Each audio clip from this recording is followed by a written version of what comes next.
You sit down to do something important. You know it matters. You even planned it last night. But somehow, you don't start. You check your phone, you rearrange things on your desk. You tell yourself, I'll do it later.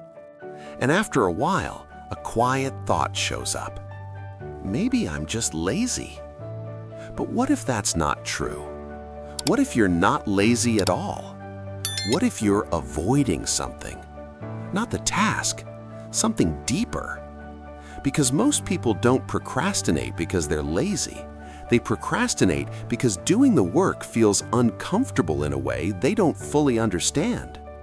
It's not the task you're avoiding, it's the feeling that comes with it. The moment you start, something shows up.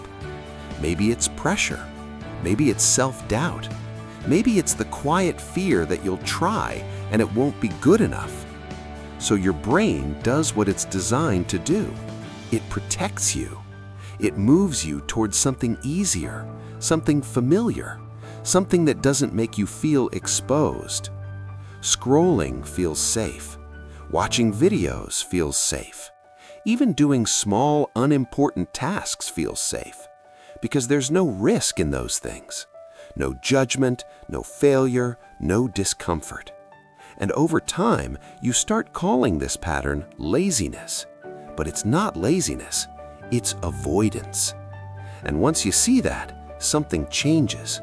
Because now the question is different. Instead of asking, why am I so lazy? You start asking, what am I trying not to feel?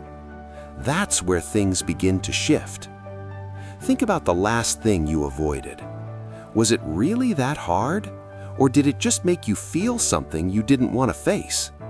Maybe it made you feel behind. Maybe it made you feel like you're not as capable as you thought. Maybe it forced you to confront how inconsistent you've been. So instead of facing that feeling, you delayed the task. Not because you're weak, because you're human.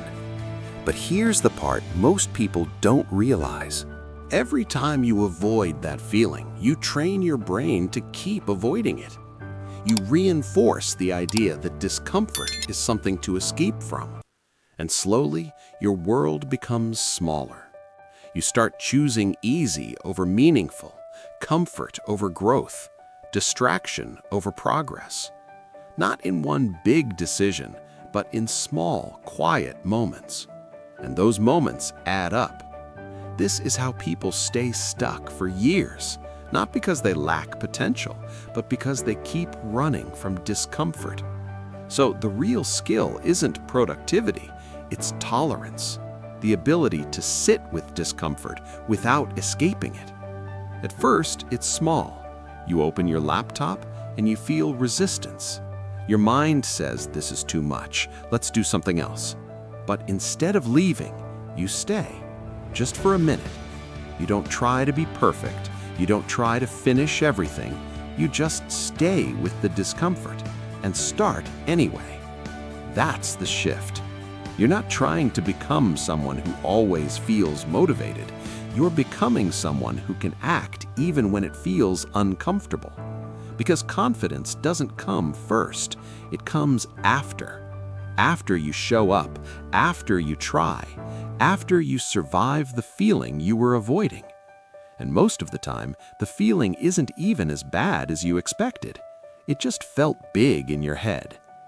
Here's something simple to notice. When you avoid something, your mind makes it heavier, more complicated, more overwhelming. But when you start, it gets lighter. Not easy, just lighter. So next time you catch yourself procrastinating, pause. Don't judge yourself. Just ask one question. What am I avoiding right now? Don't answer quickly. Sit with it. You might notice it's not the work. It's the fear of doing it badly, the fear of not finishing, the fear of finding out something about yourself you don't want to see. That's the real barrier. And once you see it, you don't need motivation. You just need a small decision. Open the document, write one line, study for 5 minutes, do the first uncomfortable step. Not perfectly, just honestly. Because every time you move toward discomfort instead of away from it, you change something.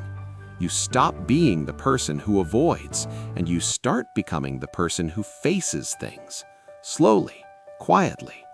That's how discipline is built, not through intensity, through repetition, facing small discomforts again and again until they don't control you anymore. You don't need to fix your whole life today. You don't need a perfect plan. Just notice the next thing you're avoiding, and instead of escaping it, stay, even for a moment, and start there. See you next time. If you want more like this, do not forget to subscribe and turn on the notification.